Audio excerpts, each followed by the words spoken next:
Okay, so it's finally time. We've got to talk about the cat. That cat. Alive and dead contemporaneously, which is kind of spooky, but I suppose in a good way. And also very clever when you think about it. And Satan has a cat, obviously, so that's nice. But not this one. Details next.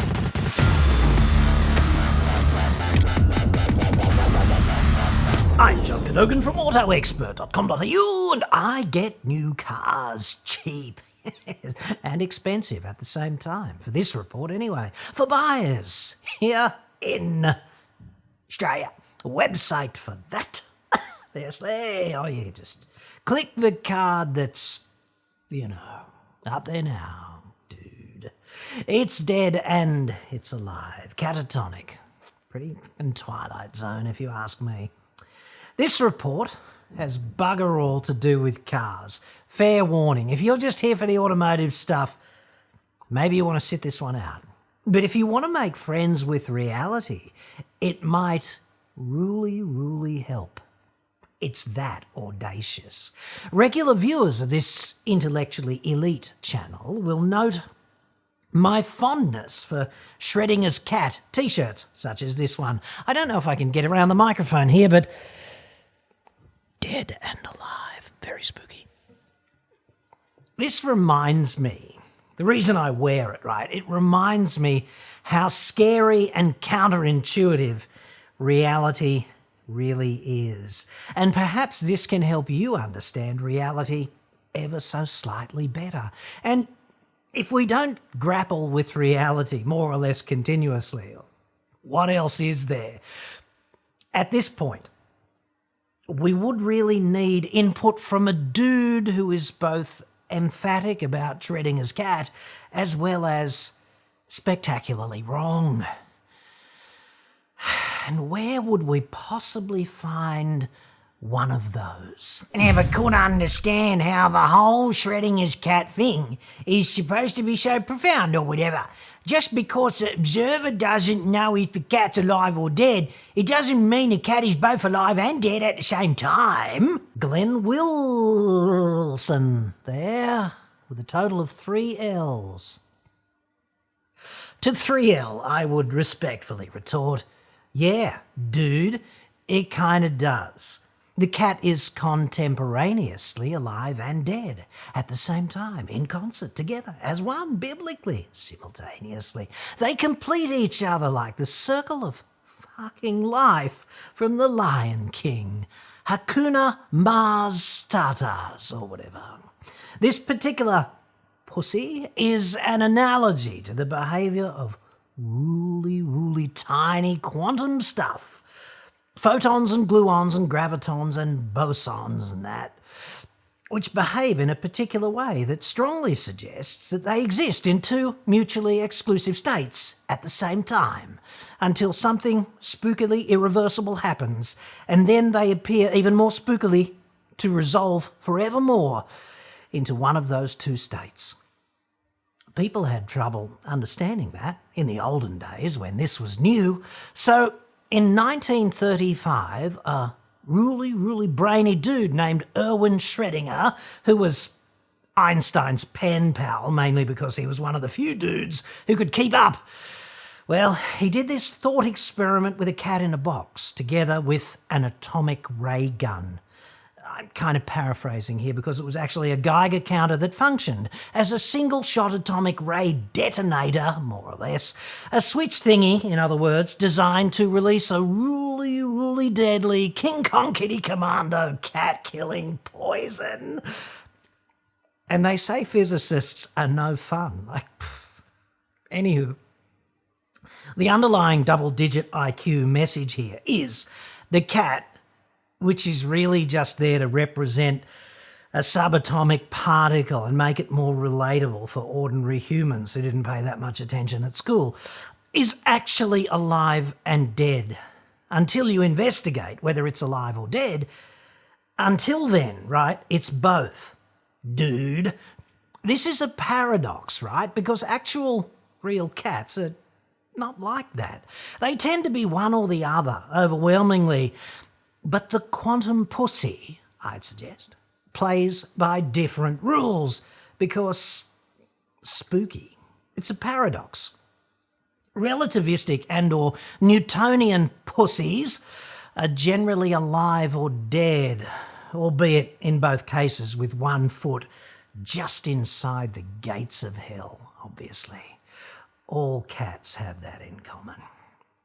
Glenn with 3 L's is not yet done, however, upliftingly. The cat is whenever it is, regardless of what you know. If it's dead, it's dead. If it's alive, it's alive. Or to put it another way, the state of the universe does not depend on what you do or don't know about it.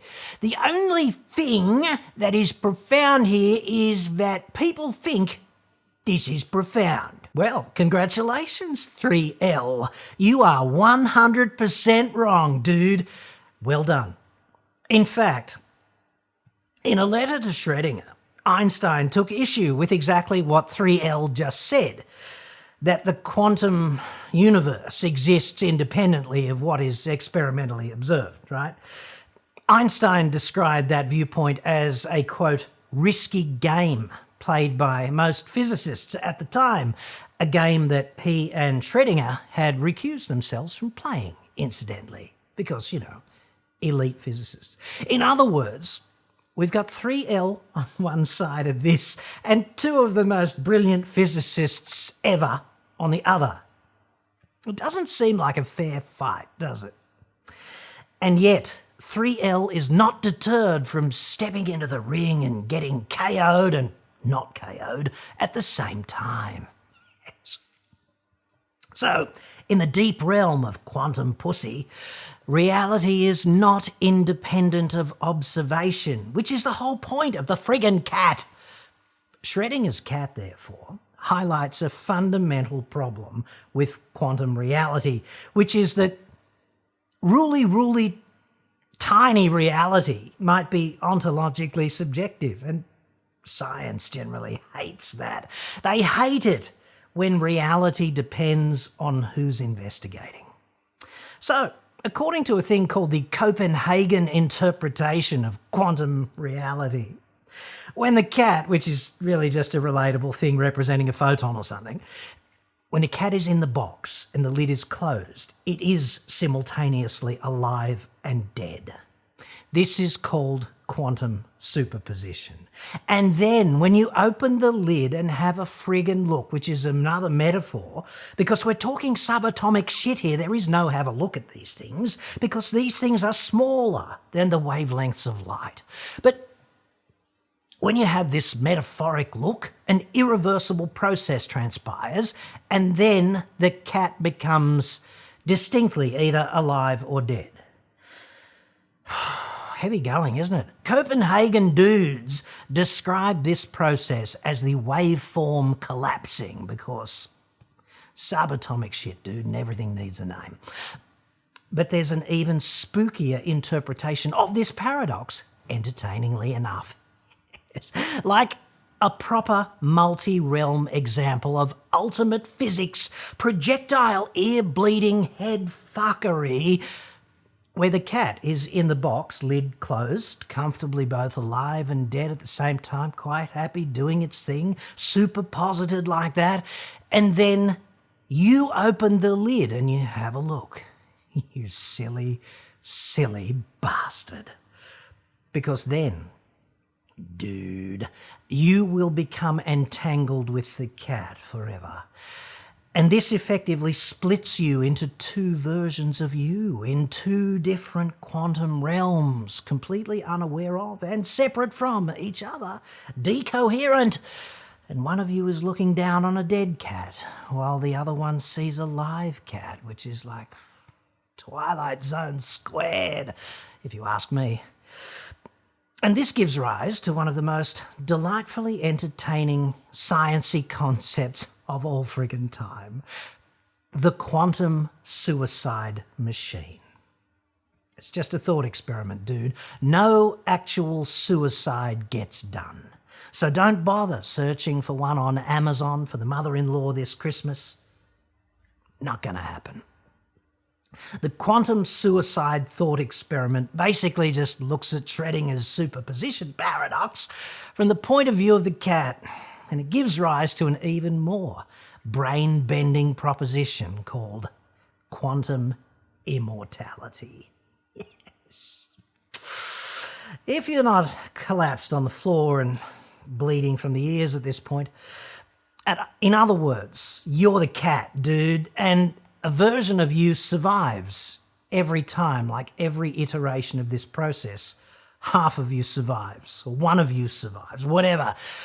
Every time you roll the dice with the atomic ray gun, that happens. One of you survives and one of you dies. And obviously, you're not aware of the version that dies, okay? You're not aware of that. You're the one who lives. You're always the one who survives. It's like winning every coin toss ever. Yes, for every coin toss until the heat death of whatever universe you happen to end up in. However, just to state the bleeding obvious, it would be extremely unwise to base any action in the real world on any of this highfalutin palaver. Quantum suicide is just an abstract exercise in logic with a kind of cool name. Just saying. However, part 2, this simultaneous state of quote-unquote life and death, quantum zombification, superposition, catatonia, whatever, it's not just a neat idea. It has actually been achieved for real with photons in laboratories and also with a piezoelectric tuning fork, so that's nice. And they're thinking of trying it experimentally with viruses and bacterium. So a literal zombie virus could be in the wings. Yes. What could possibly go wrong with any of that? The reason for bringing this up on an ostensibly motoring channel seems pretty obvious to me, but I guess it would, wouldn't it? It's because reality starts simple, right? But it gets complex really, really fast. Like, think back to when you were a kid, okay? When you're a kid, you learn about, I don't know, falling off a bike so that you can stop doing that in future. You get kicked in the slats. It's all very straightforward. Note to self, don't get kicked in the slats again. Repeat. And sadly, I can agree, a lot of dumb shit Aussies, such as politicians and automotive PR operatives, they never really progress beyond this sort of elementary stage of learning. But if you want to design something like the wing of an aircraft or a welding machine or an X-ray machine or the billion other things we all take for granted, like a microwave oven or a flat-screen TV, you have to drop your perceptions and embrace properly spooky science. And that means taking the red pill and letting it all go, dude. Meaning it's down to you to embrace the inherent spookiness of reality, which is what science strives to decompile more or less every day. And I'd suggest all of reality is just as fundamentally spooky as cats that are both alive and dead. There's nothing really special about that. Imagine going back to 1850 or something and petitioning Queen Victoria herself for a royal grant to develop a microwave oven. Okay? Bear in mind that the first electricity grid was still more than half a century away. There's no plastics yet. Incandescent light bulb, not for 29 years. Faraday yet to invent the all-important radiation-containing cage, let alone a radiation generator that caused the water in the food to resonate. Okay, so quite a few technical hurdles remaining. Off with his head. Likely outcome, right? The good old days. STEM, all right? You've heard of STEM, science, technology, engineering, mathematics kind of thing. The stuff that keeps us all from living in caves and waging war with pointy sticks. You might think Schrödinger's cat is irrelevant, and yeah, it kind of is directly, except if you're a physicist, but you benefit indirectly from investigations into stuff like this every day. Like, you benefit every hour of every day. You're benefiting from it now, dude. No Schrödinger, no internet. That's how this works. Like, without quantum mechanics, there's no microprocessor revolution. And that means, among other great tragedies, no cars and no online porn. And while I would not ever be so audacious as to speak for you, I do not want to live in a world like that. But it's not even that, dude. Like, scratch the surface and all of reality is just beyond spooky. Imagine standing at the beach, surrounded by hotties in bikinis, frolicking at 120 frames per second, like an endless audition for a 21st century Baywatch reboot. The warmth of the sun on your face, the sand under your feet, the warm breeze wafting off the hotties. It's perfect. In this situation, which I strive to be in as often as possible, I frankly don't feel as if I'm standing on a giant ball in friggin' space with molten rock at the core, mainly because it hasn't managed to cool down properly yet, even after 4.5 billion years. Except, of course, if you're a creationist, obviously. That ball is 40,000 kilometres around. That's a hell of a big ball. I'd be seeing the doctor if I had a ball even half that big. Stat. I cannot imagine a ball that big. And I've played with balls a lot. We won't go there. I don't feel as if there's an invisible force between my very fat self and that even fatter ball, which is all that keeps me from just floating away into space. I just don't. I don't feel as if the surface of the Earth, which I am standing on, is actually spinning around like a top at 1,600 kilometres an hour. It feels pretty damn stationary to me. That's what my gut is telling me. And as for the sun moving across the friggin' sky, that's exactly how it seems. It doesn't feel like we are spinning at all. Certainly doesn't feel like the same force that doesn't feel like it's planting my feet in the friggin' sand near the hotties is keeping the Earth in place relative to the sun, roughly 150 million kilometres away. Like, no strings attached, dude. Amazing. 150 million Ks. I can't even imagine a distance that big, frankly. Like, you can do the calculations, but try conceptualizing that amount of distance. It's impossible. I certainly can't imagine a ball as big as the one I can't imagine rocketing around the sun at 30 kilometres per second. Every second of every day for a friggin' year, just to get right back here again. It seems redundant. Like, what was the point of that? That's 100,000 kilometres an hour or something. Like, unbelievable, dude. And I'm just not feeling it. Deep down in my gut. I'm just not. It doesn't feel like the pleasantly relaxing warmth on my face, which in part is also destroying my DNA and threatening to give me melanoma. It does not feel as if that is the result of the ongoing impact of billions of photons, which are potentially alive and dead, that took about 100,000 years to cook for each one in a giant nuclear fusion furnace before flying the unimaginable 150 million kilometres in about 500 seconds through the vacuum of space. Just feels warm, dude. It puts me in exactly the right frame of mind for doing even more hottie-based research, even more diligently for my upcoming PhD in hottiology. Seems like I'm standing at the beach, watching hotties in slow-mo. Dude, that's what my gut tells me. And yet I know all of these sciencey things to be absolutely true. The ball and the speed and the gravity, the photons, the brain-bending scale of all of that. And this has nothing to do with faith, right? It's not a belief system. It's all about strong coherence with observed experimental data and repeatability, etc. The beauty of science is, like, it just works. It's got nothing if not utility. Even the simplest experiences are properly spooky once you lift up the skirt and see how the parts really operate. And that's why I have no respect whatsoever for morons who go with their gut and deny science simply because the facts don't suit them. Can't see the point of science and maths. That's all bullshit, mate.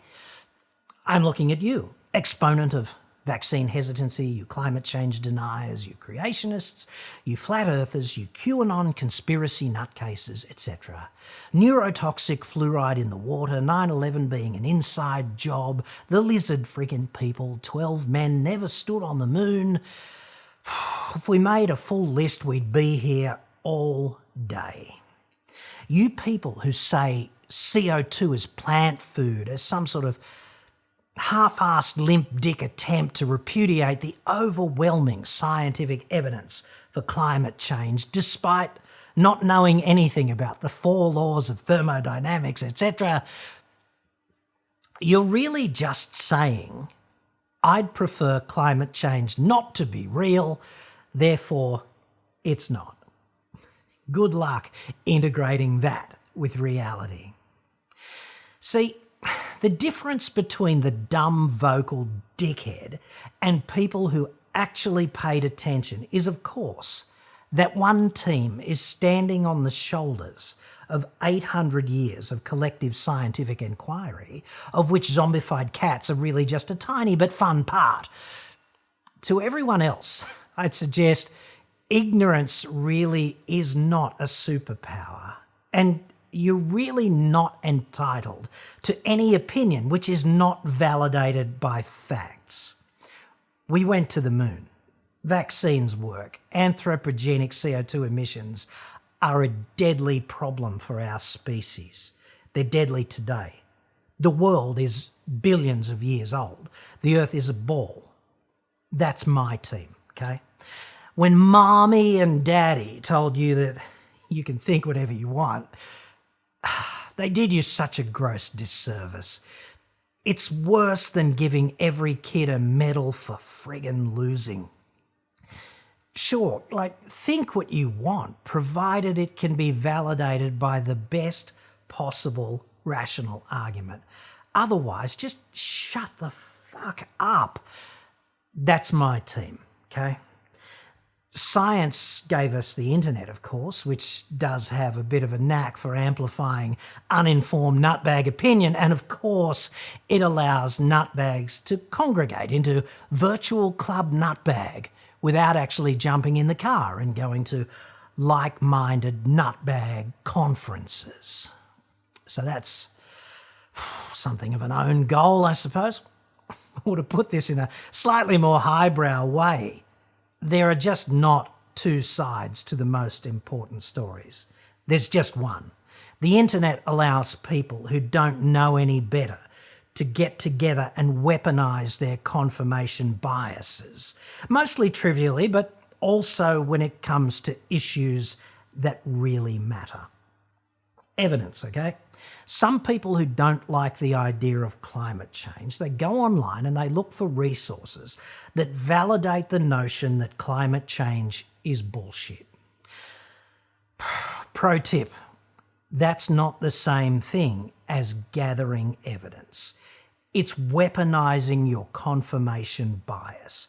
The evidence for the existence of climate change is profound, just like the evidence for the effectiveness of vaccines, etc. And I mention those two things because they're so important currently, right? They're not the limit of confirmation bias, weaponization taking place.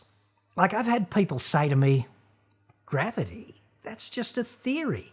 And they mean it, just a theory. However, I'd retort that I really don't think there are two sides to the story about what's going to happen if you step off that 14th floor balcony. I really don't.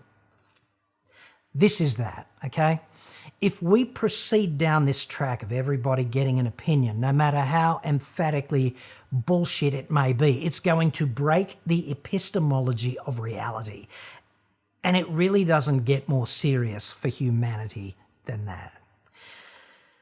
If you're using your gut feelings to argue the toss with someone who actually paid attention at university, like, guess who's acting the fool at plant food? Plant food, please. So that's why I wear this shirt from time to time. And I do get a lot of questions about that. It's because it's time for us to make Australia less shit by jumping out of the intellectual sewer, by embracing the complexity of reality, and by starting to act collectively like a society comprised of actual 21st century educated grown-ups, as opposed to a global laughingstock from the first world reject shop. Does that sound like a plan to you?